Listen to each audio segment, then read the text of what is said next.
6장 인간의 마지막 자유. 빅터 프랭클의 의미 찾기. 이 장에서는 20세기 정신의학의 거장 빅터 프랭클의 철학을 통해 극한의 상황에서도 인간이 어떻게 내면의 자유를 유지할 수 있는지 탐구합니다. 그의 저서 죽음의 수용소에서는 인간 정신의 놀라운 회복력과 의미 추구의 중요성을 보여주는 불멸의 고전입니다. 프랭클의 삶과 철학. 로고테라피의 탄생. 빅터 프랭클 1905-1997은 오스트리아 빈에서 태어난 신경정신과 의사이자 철학자입니다. 그는 프로이트의 정신분석과 아들러의 개인심리학에 이은 정신요법 제3학파라 불리는 로고테라피 학파를 창시했습니다. 로고테라피는 그리스어로 의미를 뜻하는 로고스에서 유래했으며 의미를 통한 치유를 핵심으로 합니다. 프랭클은 1905년 오스트리아 빈에서 태어나 빈 대학에서 의학 박사와 철학 박사 학위를 받았습니다. 그러나 그의 인생은 제2차 세계대전으로 인해 극적인 전환을 맞이합니다. 유태인이라는 이유로 나치 강제 수용소에 끌려가 3년 동안 다카우와 아우슈비츠 등 여러 수용소에서 생사의 갈림길을 경험했습니다. 이 경험을 바탕으로 1946년 출판한 책이 바로 죽음의 수용소에서입니다. 이 책은 단순한 회고록이 아니라 극한 상황에서도 인간의 존엄성을 지키는 방법을 보여주는 철학적 명저입니다. 최후의 자유. 프랭클 철학의 핵심. 프랭클 철학의 핵심은 한 문장으로 요약됩니다. 인간에게 모든 것을 빼앗아 갈 수 있어도 단 한 가지. 마지막 남은 인간의 자유.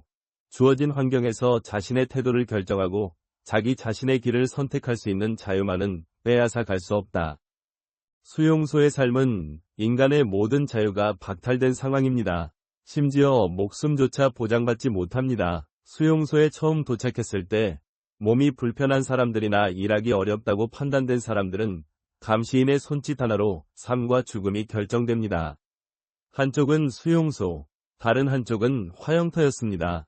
그러나 이런 극한 상황 속에서도 프랭클은 한 가지 사실을 발견했습니다. 남은 것이라고는 오로지 인간이 지닌 자유 중에서 가장 마지막 자유인 주어진 상황에서 자신의 태도를 취할 수 있는 자유뿐이라는 것입니다. 태도 선택의 힘. 일상에서의 적용. 이 통찰을 당신의 일상에 적용해 보십시오. 당신이 마주하는 어려움은 아우슈비츠보다 더 극한인가요? 그렇지 않다면 당신에게는 충분히 선택할 자유가 있습니다. 출근길에 눈길에 미끄러져 넘어졌다고 가정해봅시다. 처음에는 아침부터 이게 뭐야? 짜증나네. 라는 부정적인 생각이 들 수 있습니다. 그러나 잠시 멈추어 생각해보면 어떨까요? 길 가다가 넘어진 게 몇 년 만이지? 재밌네. 그리고 아무도 본 사람이 없어서 다행이야. 이렇게 생각했더니 기분이 나아졌습니다. 짜증나는 일이 한순간에 재밌고 웃긴 상황으로 바뀌었습니다. 이것이 프랭클이 말하는 태도의 자유입니다. 동일한 사건이라도 어떤 태도를 취하느냐에 따라 전혀 다른 경험이 됩니다. 삶의 의미 찾기. 3가지 방법. 프랭클은 수용소에서 삶의 의미를 찾은 사람들이 끝까지 버틸 수 있었다고 말합니다.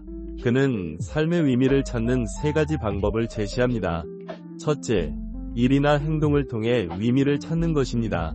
프랭클은 내가 하는 일에서 의미를 찾는 것의 중요성을 강조합니다. 요즘 수다인 내가 회사에서 하는 일이 나에게 주는 의미는 무엇일까? 라고 자문합니다. 이 질문 자체가 의미 추구의 시작입니다. 둘째, 관계. 특히 사랑을 통해 의미를 찾는 것입니다. 프랭클은 수용소 생활 동안 자신의 아내와 끊임없이 대화하는 상상을 했습니다. 몇 년 동안 얼굴 한번 볼 수 없는 상황이었지만 이 상상을 통해 그는 버텨낼 수 있었습니다. 그는 이렇게 썼습니다. 생애 처음으로 나는 그렇게 많은 시인들이 시를 통해 노래하고 그렇게 많은 사상가들이 최고의 지혜라고 외쳤던 하나의 진리를 깨달았다. 그 진리란 바로 사랑이야말로 인간이 추구해야 할 궁극적이고 가장 숭고한 목표라는 것이었다. 셋째, 시련에 대한 태도를 통해 의미를 찾는 것입니다. 시련은 운명과 죽음처럼 우리 삶에 빼놓을 수 없는 한 부분입니다. 시련과 죽음 없이 인간의 삶은 완성될 수 없습니다. 인간은 운명과 시련을 통해 무엇인가를 성취할 수 있는 기회와 만납니다. 의미 찾기의 실제 사례. 최 대리는 암 진단을 받았습니다. 평소 같으면 절망에 빠졌을 것입니다. 그러나 그는 프랭클의 가르침을 떠올렸습니다. 이 시련 속에서도 나는 의미를 찾을 수 있다. 그는 첫 번째 방법을 적용하여 자신의 경험을 다른 환자들과 나누는 블로그를 시작했습니다. 두 번째 방법을 적용하여 가족과 더 깊은 관계를 맺기 위해 노력했습니다. 세 번째 방법을 적용하여 이 시련이 자신에게 주는 의미가 무엇인지 성찰했습니다. 그는 말합니다. 암은 나에게 많은 것을 빼앗아갔지만 가장 중요한 것, 내 태도를 선택할 자유만은 빼앗지 못했어. 나는 이 경험을 통해 더 깊은 사람이 되었어. 인간 존엄성의 승리. 프랭클이 남긴 교훈. 프랭클의 책이 주는 가장 큰 교훈은 이것입니다. 어떤 상황에서도 인간은 의미를 찾을 수 있고 그 의미가 우리를 지탱해 준다는 것입니다. 그는 이렇게 말합니다. 기대를 갖기 위해 때때로 자기 마음을 밀어붙여야 할 때가 있음에도 인간 존재가 가장 어려운 순간에 있을 때 그를 구원해주는 것이 바로 미래에 대한 기대이다. 미래에 대한 믿음을 잃어버리는 것과 더불어 그는 정신력도 상실하게 된다. 또한 그는 인생을 두 번 산 것처럼 살라고 조언합니다. 내가 이미 겪었던 일이기에 다시 한번 이 일을 겪는 상황이라면 이 일을 받아들이는 태도부터 달라질 것입니다. 당신의 의미 찾기. 프랭클의 철학을 당신의 삶에 적용하는 방법은 다음과 같습니다. 첫째, 매일 아침 자신에게 물어보십시오. 오늘 내 삶의 의미는 무엇인가?